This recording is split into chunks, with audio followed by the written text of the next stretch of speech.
जरूरी है।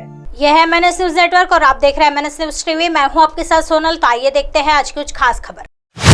ये अमृत काल है। रोजगार के मुद्दे पर राहुल गांधी का हमला। कहा 2 लाख से ज्यादा नौकरियां खत्म कर दी। रोजगार के मुद्दे को लेकर कांग्रेस नेता और पूर्व सांसद राहुल गांधी ने एक बार फिर केंद्र सरकार पर हमला किया है।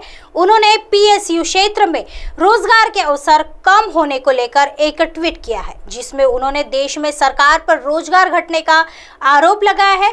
कांग्रेस नेता राहुल गांधी ट्वीट करते हुए कहा, PSU भारत की शान हुआ करते थे और रोजगार के लिए हर युवा का सपना हुआ करते थे, मगर आज ये सरकार की प्राथमिकता नहीं है। देश के PSU में रोजगार 2014 में 16.9 लाख से कम होकर 2022 में मात्र 14.6 लाख रह गया है। क्या एक प्रगतिशील देश में रोजगार घटते हैं? उन्होंने आगे लिखा, BSNL में 1,81,127 रोजगार घटे, सेल में 61,928, MTNL में 34,997, SECL में 29,140, FCI में 28,063, ONGC में 21,120। हर साल 2 करोड़ रोजगार का झूठा वादा करने वालों ने नौकरियां बढ़ाने की जगह 2 लाख से ज्यादा खत्म कर दी। मणिपुर हिंसा के मुद्दे पर राहुल गांधी का बीजेपी पर हमला। इससे पहले कांग्रेस के पूर्व अध्यक्ष राहुल गांधी ने मणिपुर हिंसा को लेकर बीजेपी को निशाने पर लिया था। उन्होंने ट्वीट करते हुए कहा था, बीजेपी की नफरत की राजनीति ने मणिपुर को 40 से ज्यादा दिनों तक जलाए रखा, जिसमें 100 से ज्यादा लोग मारे गए। प्रधानमंत्री ने भारत को विफल कर दिया है और पूरी तरह हिंसा के इस चक्र को खत्म करने और शांति बहाल करने के लिए राज्य में एक सर्वदलीय प्रतिनिधिमंडल भेजा जाना चाहिए।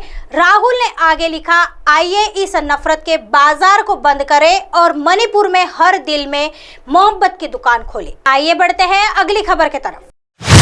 मणिपुर के हालात पर राहुल गांधी का बीजेपी पर निशाना, बोले नफरत के बाजार। कांग्रेस नेता राहुल गांधी ने गुरुवार यानी 15 जून को मणिपुर हिंसा के मुद्दे पर बीजेपी और प्रधानमंत्री नरेंद्र मोदी को घेरा। उन्होंने मणिपुर के हालात के लिए बीजेपी को जिम्मेदार ठहराया।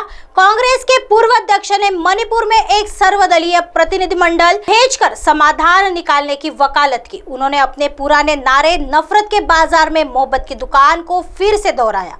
मणिपुर हिंसा के मुद्दे पर राहुल गांधी का बीजेपी पर हमला। वायनाड के पूर्व सांसद राहुल गांधी ने ट्वीट किया, बीजेपी की नफरत की राजनीति ने मणिपुर को 40 से ज्यादा दिनों तक जलाए रखा, जिसमें 100 से ज्यादा लोग मारे गए। प्रधानमंत्री ने भारत को विफल कर दिया है और पूरी तरह चुप है।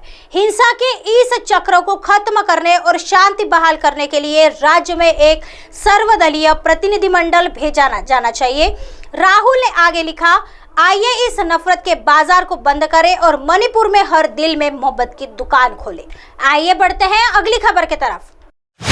सीएम अरविंद केजरीवाल ने फिर साधा LG पर निशाना, बोले कानून व्यवस्था ठीक करने की बजाय दिल्ली पर कब्जा। राजधानी दिल्ली के RK पुरम में स्थित 2 महिलाओं की हत्या के बाद दिल्ली सीएम अरविंद केजरीवाल ने बड़ा बयान दिया है, जिसमें उन्होंने कहा कि दिल्ली के लोग अपने आप को बहुत असुरक्षित महसूस करने लगे हैं।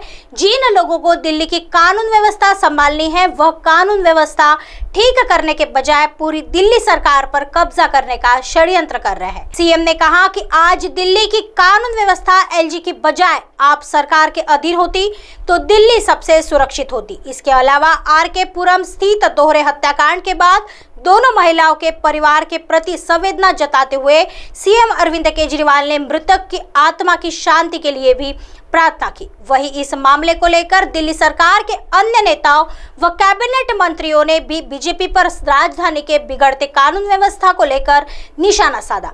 सुबह 4:40 पर पैसे के विवाद को लेकर लगभग 2 दर्जन से अधिक बदमाशों ने एक युवक को जान से मारने की कोशिश की।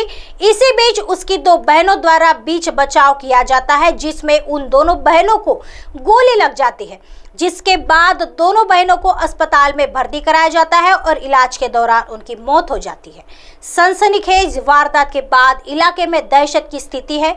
लोग काफी समय हुए नजर आ रहे हैं। दिल्ली पुलिस का कहना है कि मामले में उचित धारा में मामला दर्ज कर लिया गया है और जांच अभी भी जारी है।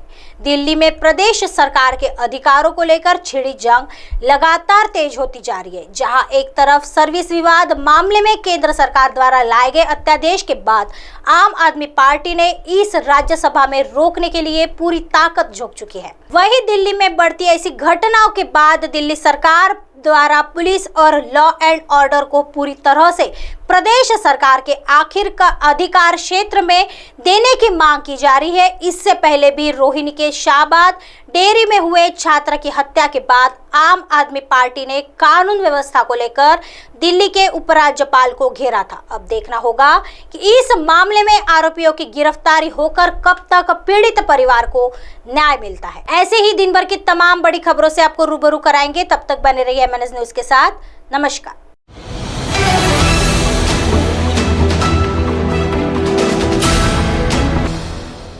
ये है MNS न्यूज नेटवर्क और आप देख रहे हैं MNS न्यूज।